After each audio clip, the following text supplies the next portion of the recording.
Hey everyone, welcome back. Today I'm diving into a concept that's often misunderstood, Deen. Many think of Deen as just religion, but it's so much more. In the Quran, Deen is a system of law based on balance and justice. Chapter 5, verse 8. It's the universal way of life for a good and fair existence. The term Deen comes from the root Deen, meaning obedience, justice, law, and system. So when the Quran speaks of Deen, it refers to a system of law rooted in fairness and balance. Chapter 16, verse 90. Deen is the universal guide for a decent life, a system that aligns with the natural laws of existence. The core messages delivered by all true prophets and wise individuals across different times and cultures are simple and similar. Chapter 42, verse 13.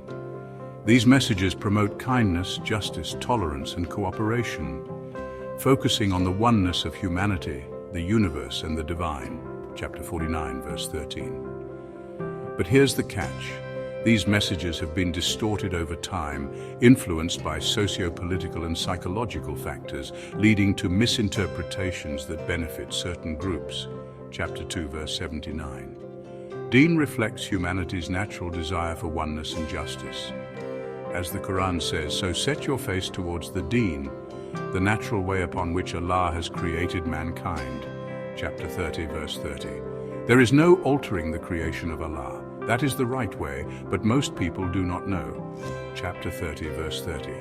This means that Deen aligns with the inherent nature of humans, which many have forgotten or misinterpreted. The Quran lays out the fundamental principles of Deen.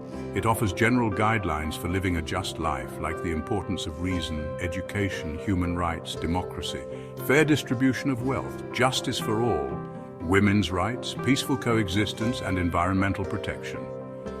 Chapter 4, verse 135. These principles are universal, beneficial for all, and can be applied in modern secular states, rather than theocratic governments. In a secular state, these guidelines can be implemented better because secular governments tend to focus on justice and fairness without the pressure of one religious group imposing its views on others. On the other hand, in a theocracy, the ruling religious group often suppresses differing opinions, leading to intolerance. Chapter 2, verse 256. Deen is not just a religious system. It is a social order that applies to everyone, regardless of their religion, race, or background. The Quran acknowledges law-abiding people from all backgrounds as part of the same Deen, as shown in the verse. If they repent, establish prayer, and contribute towards improvement, they are your brothers in the Deen. Chapter 9, verse 11. Deen is universal and eternal, but its application must consider the changing needs of society.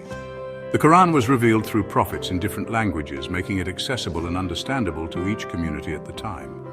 Chapter 14, verse 4. The teachings are timeless, but how they are interpreted must adapt to the evolving language, society, and circumstances. The Quran encourages using reason to guide these interpretations. Let there be no compulsion in religion, for the right way has become distinct from the wrong. Chapter 2, verse 256, and say, the truth is from your Lord, so whoever wills, let him believe, and whoever wills, let him disbelieve. Chapter 18, verse 29. So, in conclusion, Deen is a system of law based on justice and balance, a universal guide for a good life. Chapter 5, verse 8. It is in line with human nature and justice. The Quran provides basic guidelines that can be applied universally. These guidelines work better in a secular state rather than a theocracy. Deen is not limited to a specific religion, but a universal order for all. Its principles are timeless, but must be adapted to the needs of society. Thanks for tuning in. If you found this enlightening, don't forget to like, share, and subscribe. Until next time, peace and blessings.